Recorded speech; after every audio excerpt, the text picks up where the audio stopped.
way too overstimulated Okay, for me.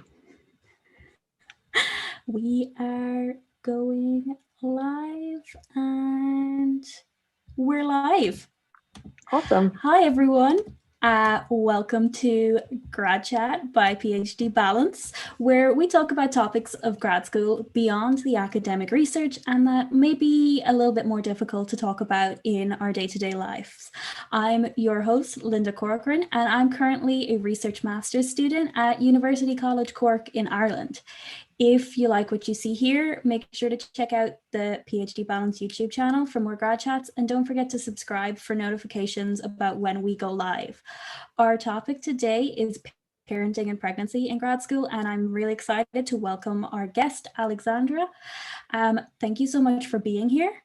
And just a bit about her. She is currently a doctoral candidate in school psychology. She became a parent for the first time in 2014, 2 years after failing out of undergrad. And after finding out she was expecting her second child, she returned to school and has been going ever since.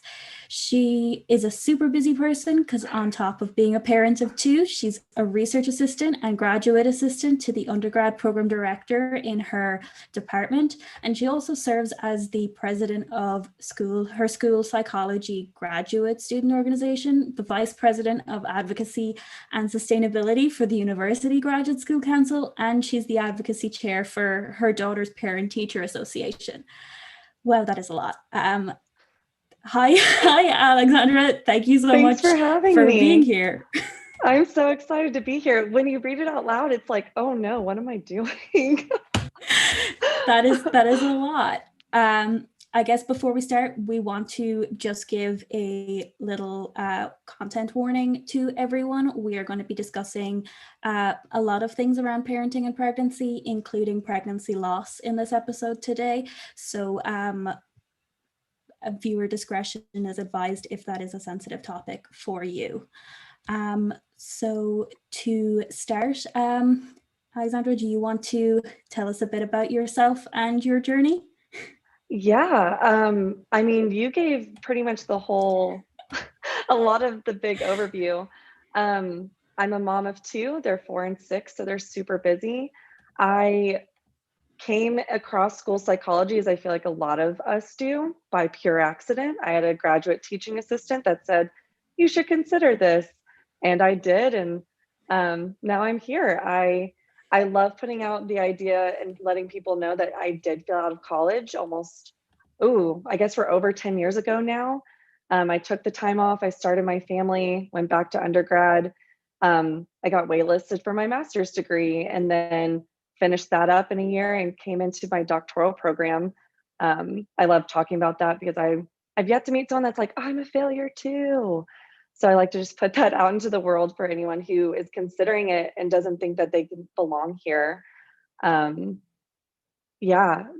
And you talked about all my world is my kids and school right now. So there's not too much going on outside of that. That's amazing. It's great to hear people in any stage being like, I failed at something and then I tried some other stuff and that is going well now. So we're happy about that. Yeah, every I day I'm guess really thankful. I guess a really important question that a lot of people will be asking when they hear everything that you do is how do you find time to balance it all, or how do you manage to make sure that one does not overtake the other?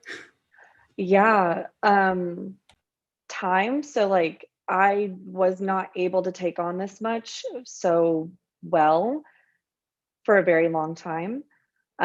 Time and I have a lot of privilege. So I have a family that's very supportive. My parents are 20 minutes down the road. The kids, they have a wonderful dad who's very helpful and his family is very supportive. But also just found there's like a balance of how can I spend more time with my kids? Well, I can be on their PTA and be in the schools and be involved just by email. And with COVID, that became a lot easier because they were home with me and school became at my own pace to an extent. Um, but, I'm in a clinical program, so I'm doing clinical work, I'm doing research, and It took me until probably the end of my practicum in May to be like, oh, this is how I can schedule writing reports and doing my research projects and making sure that I'm giving time to my children on top of the kids at school that I'm worried about and in service to. So I think, like any scientist, I learned by failure, by trial and error, and discussing with people around me, like, how do we make it work? I think a lot of questions I got yesterday on the live was talking about parenting and integrating that into my life at school. Still learning, but I have to have these really honest conversations from the jump. Like, this is a part of me that you have to consider. And if that's not going to work out, we need to kind of step back and consider taking a different route. So it's made me really bold and honest in that way to be able to take charge of those things. That's really great. That that you have that support system, because that can be a struggle for a lot of people and it can be hard to find. And it's also great that you are able to be honest and also stand up for yourself, and by default stand up for your family as well, in doing so, because we definitely did get a lot of questions about how do you draw those boundaries if someone is trying to overstep them, and how do you make it known that this is, I'm working now and then I'm finished work. Right. I mean, it's just been from the get-go. If I'm offered a position within as a graduate assistant, it's saying, okay, well, here are the hours in which I can operate.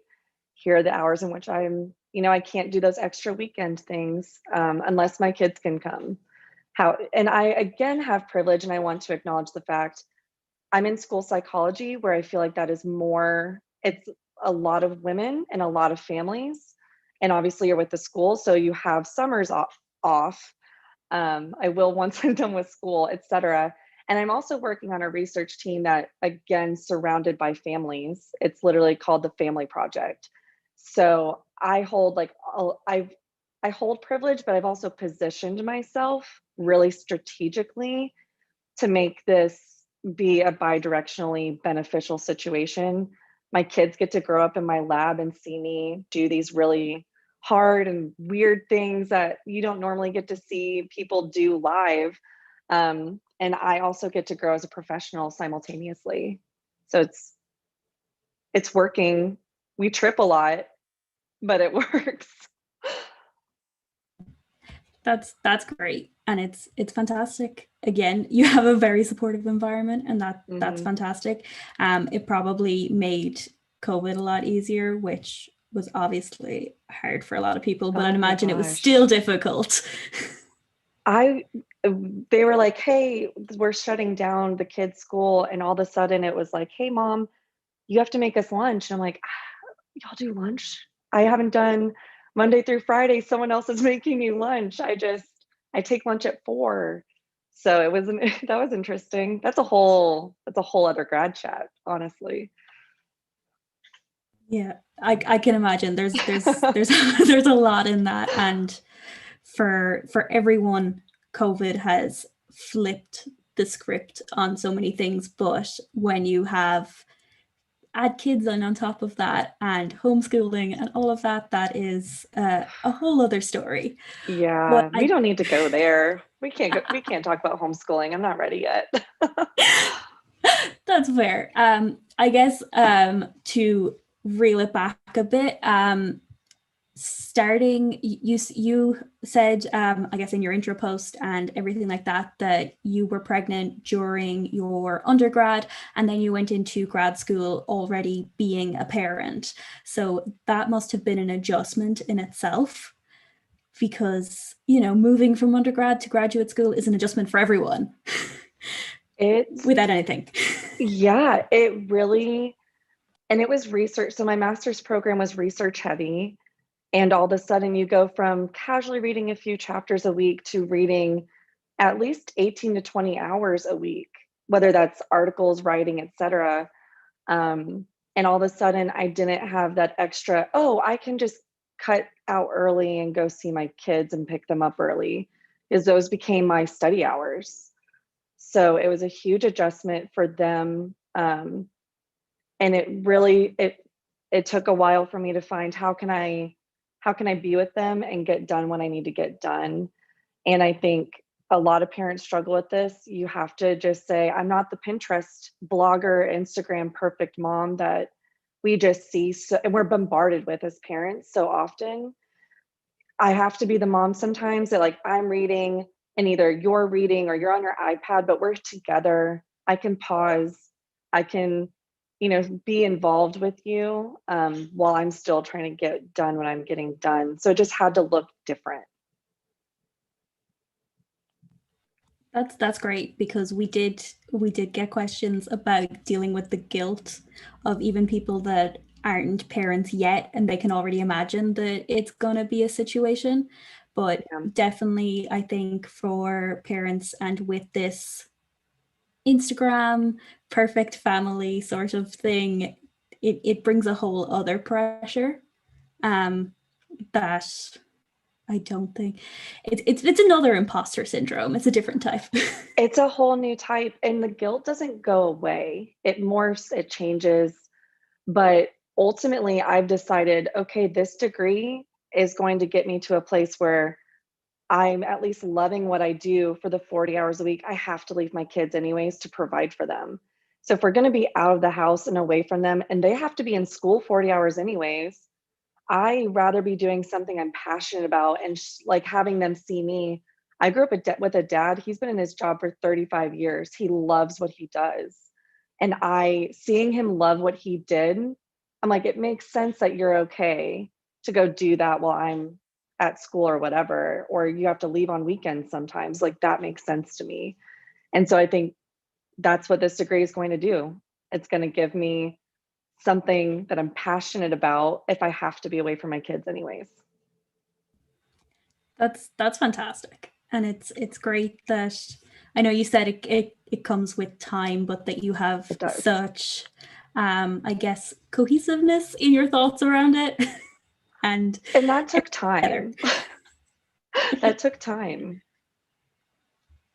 I mean, I think it's everything takes time, and everyone is Yeah. going into everything not knowing what is happening. And I guess a good question to follow this up is, do you feel that parenting has completely changed the way that you work in grad school? I know you went into grad school with kids, but the way that you work, does it differ from the regular grad experience? Yeah, I think graduate students, in my experience, I know we don't like to be labeled or boxed, and we shouldn't box people, but we are a different 1% breed that loves to be very on it. It's 100% or it's not good enough. Um, and parenting, I feel that about parenting. It's like 100% or it's not good enough. And so for me, it's like, well, if I'm going to be away from them, I have to justify that. So my time away from them, I'm grinding, I'm getting my stuff done. I'm ensuring that if I have to step away, it's because I had to step away. And to me, that's what kind of gives me the fortitude to keep going, is like, I get what I need to get done in the time I give myself.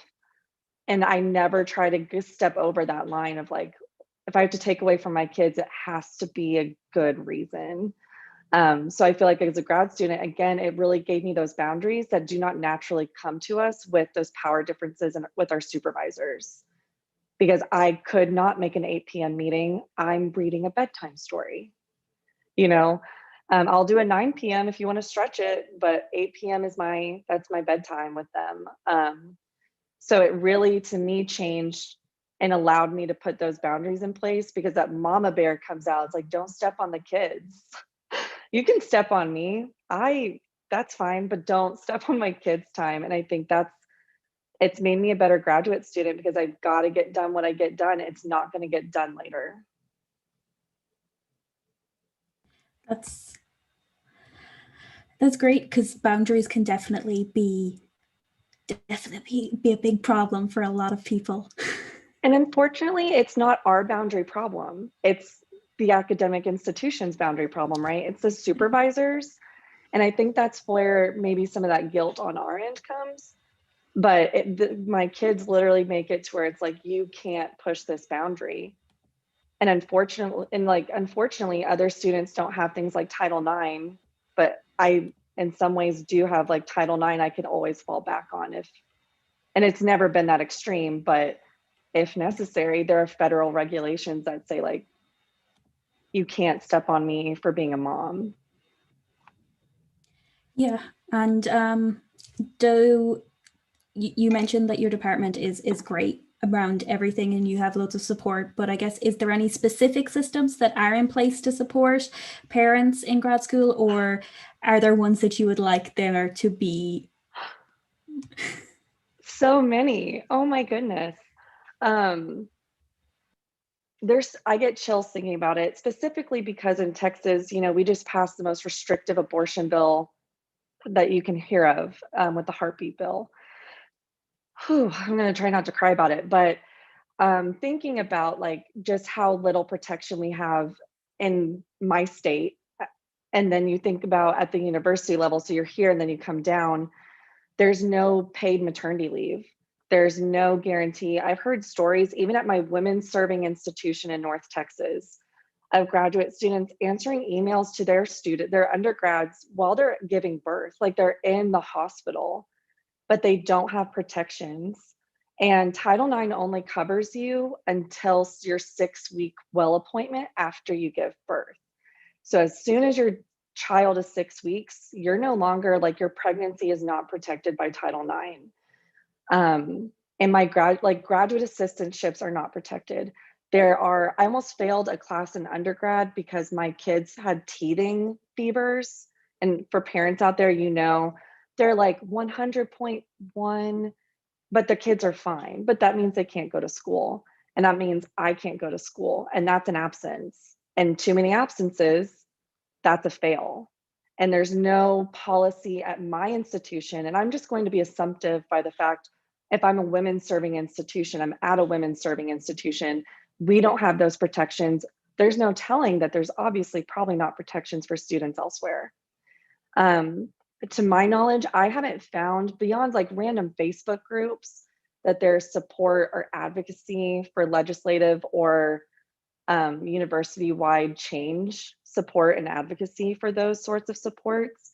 But if I was the queen of the world, that's what I would put in. I would put in supports that say, and not just mothers, like parents in general, anyone who is the primary caretaker of a minor child should have the protections of, if I can't make it to class because of affordability of childcare, which is like a second mortgage, or my child is sick, or just something falls through, like your mom is supposed to watch them and they fall sick, you're not punished. You're not going to be seen as less than, you're not being unprofessional. And then secondly, leave. Like you mentioned, pregnancy loss leave. That happens in 1 in 3 women. 1 in 3 women, and we don't give them the time to grieve. We expect them to go do comps the next day. And same for the father in the situation or partner in that situation. Like, we just expect them to keep going. Or any kind of pregnancy related illness. It's just not, you're covered to the extent of Title IX, but that doesn't mean you get to come back and you're safe. Yeah, that's Sorry, I just ranted. no, but it's a problem and it's scary. They're very important issues. And I'm lucky enough to live in a country where we do have paid maternity leave. There is some paid parental leave in general, and even as a grad student, you are entitled to it. But that even in countries where there are these protections, you still hear of grad students being expected to come to group meetings when they're off, and that's not acceptable. If you are on leave, you are on leave. Mm-hmm. And that's an issue across academia in general. I think that bleeds into even like faculty level. I don't think, we're alone in that. it's hard to see as a parent and watch even my faculty when they set boundaries. Like I've seen them have like poor action against them for things. So it's like, obviously I wouldn't be safe either. Yeah. It's very complicated, and this is why we like to do grad chat. We like to give a voice and give any sort of time that we can to these uncomfortable situations that academia likes to pretend doesn't exist. And I guess one slightly uncomfortable situation or slightly uncomfortable conversation that people may or may not want to listen to is, I guess, the story of your pregnancy loss in grad school. So if this is something that is triggering for you, you may want to log off at the moment. Yeah. So I got pregnant and I was in the middle of practicum. And I've had, this would be my third, and I was sick. I could not drive. I was coming, if I did feel good enough to drive to go to work, I was coming home at like 3 and I was done for the day. I was in bed, as close to bedridden as I think I possibly could have been. And I had to have these conversations with my PI. And again, I'm so thankful because she was like, oh my gosh, she's like, let's figure out how to get a pack and play in there. This is the family project. Like, let's just take that on. And I had to talk with my supervisor, like, hey, I'm testing kids. I literally might get sick in front of a kid, and I need you to know why. They might come running to their teachers saying, Miss Allie got sick. And she was incredibly supportive. However, I will say there are some people that take that as, well, you now can't do XYZ. So there were some people that were like, well, you're benched from certain opportunities, or like, you wouldn't want that. You're like, you don't want to do this. And of course, I was so sick that I'm like, no, but that's not for you to decide for me. I think a lot of pregnant women, decisions are made for them. The government makes decisions for you, and your healthcare provider obviously makes some decisions for you. And the person growing inside of you is controlling all of it.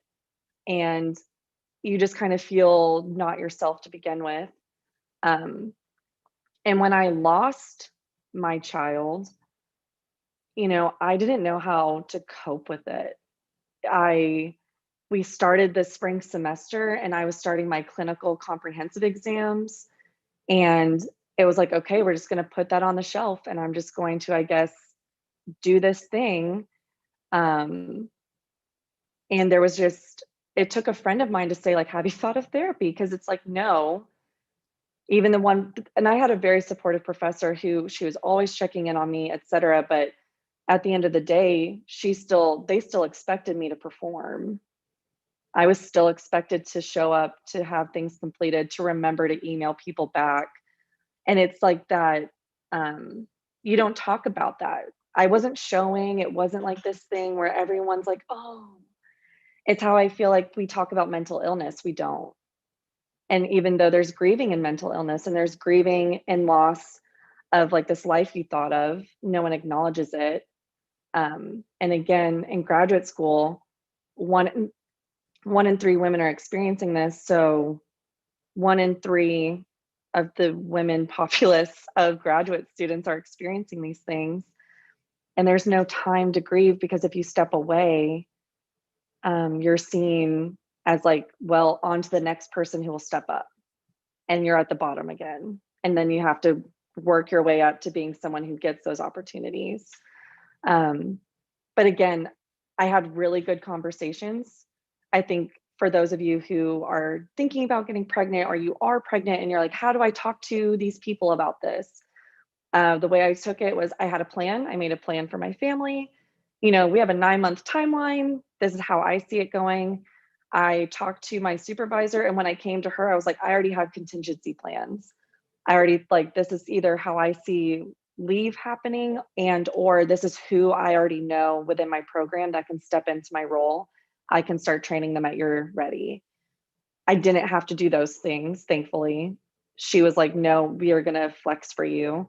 But I think you just need to take the time to plan, because you do have like that time. You have that due date that you get to work towards, and see like what do you feel capable of. And then also add a month or two worth of cushion, because you're not sleeping. It's not the same as graduate school. We're not sleeping. No, like you're having a screaming person that you have to take care of. It's not quiet study time. Um, and just prioritize you. Prioritize you, you. That's all I can really say about that. That's, yeah, it's very important. And again, fantastic that you did have that support. But there is this unwillingness in academia in general to redefine expectations when things are going wrong. And it is something that definitely needs to change. And Yeah. that is a horrible experience that obviously, even though we know a lot of people go through loss and the grief that comes with it, something that we definitely don't talk about. And you said that you went to, or a friend suggested you go to therapy. Yes. Did that help? Oh my God. Yes. I will, not just because I'm a mental health professional, I say this as someone in therapy. I see my therapist every other Friday. Go to therapy for anything, even if you think you're doing great, you're the best you. It is amazing how having someone who is a trained professional and has that third eye on things, to talk to and to problem solve with zero judgment and zero, like, they're not going to go run and tell anybody. It's a safe environment.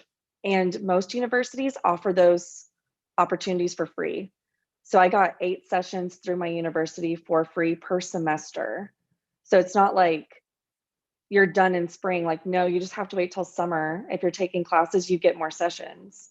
So if you're feeling like you're just stuck for any reason, go to therapy. And again, not as a mental health professional, as someone in therapy, that's my number one suggestion for anyone living. But especially living in grad school, we need it. We deserve that time for ourselves. That's fantastic. Definitely also echo that. Go to therapy. Just go. It's a big help. And honestly, you've said so many things that we could talk about for an individual I grad know, I'm chat sorry. themselves. No, it's great that we get to talk about all this stuff, even if we're not talking about it in depth, or we can totally come back to it another time as well. But I Yeah. guess one of the questions people get is how has being in grad school impacted your identity as a mother, but also has how do you make sure that you are being the best you for your kids as well? Yeah.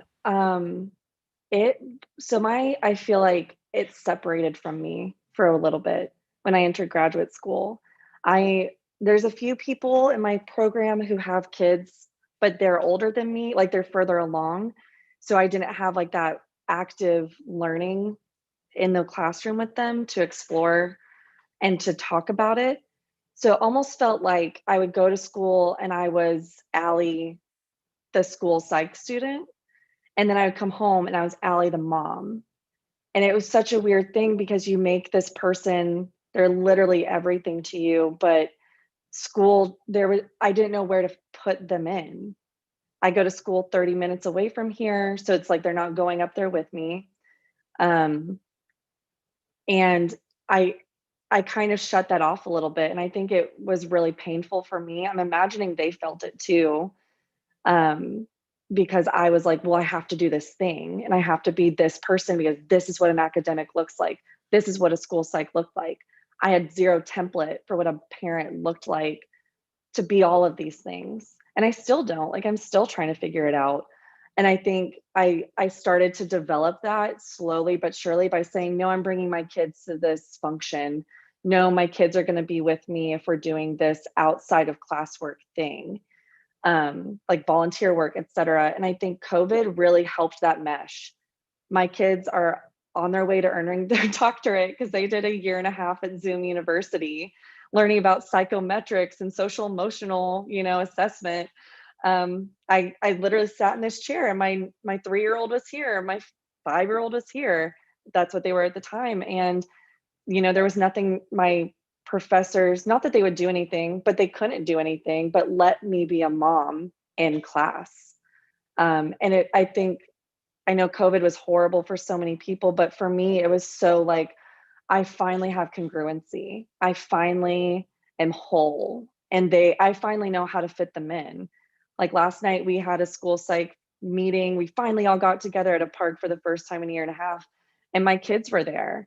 And it was like, we're going to go along with what the kids want to do. And it was such like I made it. I finally know how to figure this out, or at least wobble my way into it. And I have to say, it's like the best thing for my mental health. And I think for my children, for that congruency to happen. Um, but it took so much time because in my head, what I had to be was this stone cold killer in the classroom, right? And that is in no way who I am as a parent. I'm like, they're licking the walls again. I'm like, are they happy though? Like, are you at least happy? But I'm not that person in my academic life. So it's softened me, I think, in front of my peers and in front of my professors. It's made me human. And I think it's also given my kids that template of like, oh, mommy works. And we're so proud of her. And she's so proud of us. Like we're literally growing up together. It's been hard and it's been really fun. That's so great. Um, it's really, really great. And I guess one really important thing is, unfortunately, academia does expect us to be this stone. It's changing a little bit, like very, Yeah. very small bit, but it's kind of more about people throwing it away and being like, I'm not doing this anymore, rather than academia accepting it. But like, what advice would you have for people? Obviously, you went in with kids. For people who are in your situation, for how they can try and judge what a PI is going to be like. Oh man, I'm a big fan of attribution bias. If you're going to attribute something to someone, you're probably wrong already. So it's really hard to say like how to judge someone, because to me, how they react is such like a character thing. Like how willing are you to be flexible to another human living a human experience? That's a character thing. And you don't necessarily get to choose someone based off of their character for grad school. You kind of have to choose based off of their research and their experience. Um, but I think if you're the best way to maybe create let's use the word hypothesis here, bring up the idea of kids, not about you, don't make it about you, like bring up like, hey, have you ever worked with somebody? Like I have a friend that's going through this. What would you say to them? And just making it purely hypothetical and to start gauging their reaction. And I honestly think, supervisors are going to be who they are. They're going to be disappointed. They're going to be happy for you. And you ultimately need to say, am I really going to plan my family around a person who's not in my family? Am I going to plan my family around someone who's going to be here for 3 more years of my life? And then all they are is a footnote on who I'm going to become in this profession. That's like if you have a bad supervisor, like literally they're going to be a footnote. And if you have a really good one, maybe they'll continue that journey with you. But I think ultimately you have to think, I think grad students are really good thinking long term, or else we wouldn't stay in a program for like 10 years. But I think you have to think even longer term when you're family planning, because my kids are going to be here beyond this. We're going to grow together beyond this. They're going to be the ones I'm going on vacation with. They're going to be the ones at my house celebrating what I accomplished with my doctorate. My supervisor probably won't be there. She probably won't know the intricacies of what I went through, but my family does. So I think you and whoever you're deciding to make a family with, whether that's your friends, your partner, like my friends are my family. Talk about and just go back and forth of what might that look like and who's going to support you and be on this train with you. And there's never a good time. Kids will ensure there's never the right time for you. Like I'm waiting for them to bust through that door at any minute. But it's there's if that is what you want, and I think that's a whole other conversation of whether you want this or not. If this is already you're already like, yes, this is the train I want to follow. Um, think longer than the 10 years you're in grad school. Babies are going to be painful either way. You have to get them out in the world, and then you have to help them survive in the world. Um, do you want to do that now, or do you want to wait until you've checked everything off your list in 10 or 15 years? It's completely personal, but that's how I see it. I see it as like, well, that's why I thought about my third child that I actually lost, but I was like, you know what? I'm almost 30. I want to do this now. I don't want to wait till I'm graduated at 35 and then my kids are 10 years apart. I want to do this now. And I talked to people and it came to the point where it's like, okay, we are all going to do this now. And yeah, I wish I had more. I wish there was a golden key and there's not. That's all my thoughts on it though. Good luck and you best. No, I think that's great advice, because when it comes to any situation, there is no one right answer around what you do. Right. And yeah, so that can be it can be difficult to hear that when you want the answer, but Mm-hmm. You have one life, live it, Absolutely. And while I would love to stay talking to you forever, because this is a very, very important conversation, I think we are nearly out of time. So is there anything that you would like to bring up or say before we end? I will say that I am trying to find a way to bring parents together and figure out how to do this grad school thing. So I can't say it's going to be anytime soon, but follow me if you meet on Instagram. I think y'all posted my Instagram post. I would love to continue this conversation, and I'm trying to make a community for it. So give me about 3 more months, anybody who wants that, and I'll be able to hopefully provide that. And also, it's your journey. Know your rights. Know what you're capable of, and go get the dream life you want. And if that's kids, make it happen. If anyone's not going to cheer you on, I will. Love to be a hype girl. And just thank you for this platform to PhD Balance. And Linda, thank you for joining me and letting me be here today. This was so much fun. Thank you so much for being here and for sharing your story. It's amazing, and well, not all of it is amazing. Obviously, some parts are not great. Yeah, it's an important story to share, and it's topics that we need to talk more about in academia, in grad school in general. So this has been Grad Chat by PhD Balance. If you liked what you see here, or listened to, make sure that you subscribe to our YouTube channel and you can check out more there. So we go live every Saturday at 3 p.m. Eastern, 12 p.m. Pacific. And until next time,